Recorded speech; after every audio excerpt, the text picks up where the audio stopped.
আসসালামু আলাইকুম। ও কথা হলো কথা না, মানে এখন একটা সময় যেতেছে, এই সময়টাতে বলতে গেলে কি যে পুলিশের উপর মানুষের যে আস্থা, সেটা এখন মানুষ কেমনে বিশ্বাস করবো? আনিসুল হক যে আইনমন্ত্রী ছিল, এখন সাবেক আইনমন্ত্রী, তাকে 10 দিনের রিমান্ডে দেওয়া হয়েছে। এখন এই রিমান্ডে দেওয়ার পর তাকে জিজ্ঞাসা করা হয়। এই জিজ্ঞাসায় সে কিছু বলে না, সে শুধু হাসে। আচ্ছা, একজন এরকম যখন প্রশ্ন করা হয় তখন হচ্ছে হাসে, এগুলো সে মিডিয়াতে কেমনে বলে? মিডিয়াতে বললে পরে কি মানুষ তখন একটা যুক্তি দাঁড়াবো কি, যে সে তাহলে কেমনে জেরাটা করে যে সে হাসে?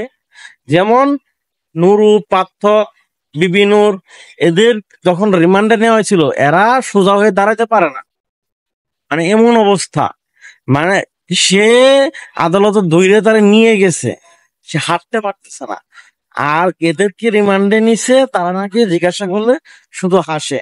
তখন তো জনমনে একটা প্রশ্ন থাকতে পারে যে তাকে কিভাবে প্রশ্ন করা হইলো যে শুধু সে হাসে? মানুষের মনে তো প্রশ্ন থাকতেই পারে। তখন যখন এগুলো প্রশ্ন দাঁড়াবো, তাহলে পুলিশ এইখানে কি তার ডিউটি করতেছে? যে সবকিছুই একটা লিমিট আছে। এখন আপনার যদি সবকিছু মিডিয়ার সামনে এসে প্রকাশ করেন, তখন তো মিডিয়া তো আপনারই নিয়ে প্রশ্ন করব। আপনি তাহলে কিভাবে রিমান্ড নিয়ে যাচ্ছেন যে সে শুধু আসে? প্রশ্ন তো মানুষের জাগতেই পারে। এখন আপনার যদি আপনার জায়গাটা ঠিক থাকেন, হ্যাঁ আমি ঠিক আছে, যখন এই এই এগুলো খবর যখন নিউজে আসে তখন তো মানুষ প্রশ্ন করবেই, এটাই স্বাভাবিক।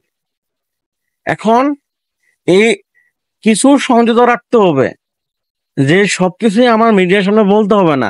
দেখা যাক 10 দিনের রিমান্ডে দিচ্ছে, সে 10 দিনের ভিতরে কি বলে, সে কি বের করে, সেগুলো সবকিছু একবারে ডিটেলসে 10 দিন পরে হাইকোর্টে জানাই দেবো। এখন একদিন যাব, দুদিন যাব, আপনি তাকে ওই জিজ্ঞাসামুখী করবেন আর এই বলবেন যে সে হাসে, তাকে কোনো কিছু জিজ্ঞেলে সবকিছু তো বলার উচিত না। 10 দিন পরে আপনি সবকিছু জানান, কারণ আপনাদের প্রতি যে বিশ্বাসটা, আস্থাটা, সেটা তারা তৈরি করে নেন। এখন সব কথা তো জিজ্ঞাসা করেন, এখন যদি সবকিছু আবার মিডিয়ার সামনে বলে দেন, তাহলে কি হইলো? সবকিছুরই একটা নির্দিষ্ট সময় আছে, সেই সময়ে সবকিছু বলার উচিত।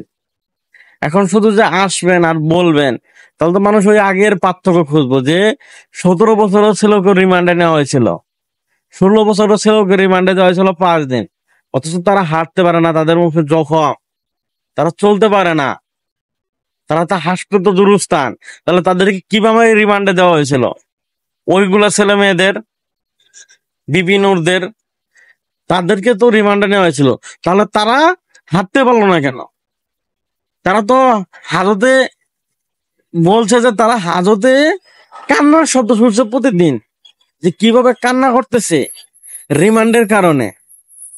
আর এখন আপনারা যদি বলেন যে তাকে জিজ্ঞাসা করলে হাসে, তখন তো মানুষ আপনাদের নিয়ে সমালোচনা বেশি শুরু করবে।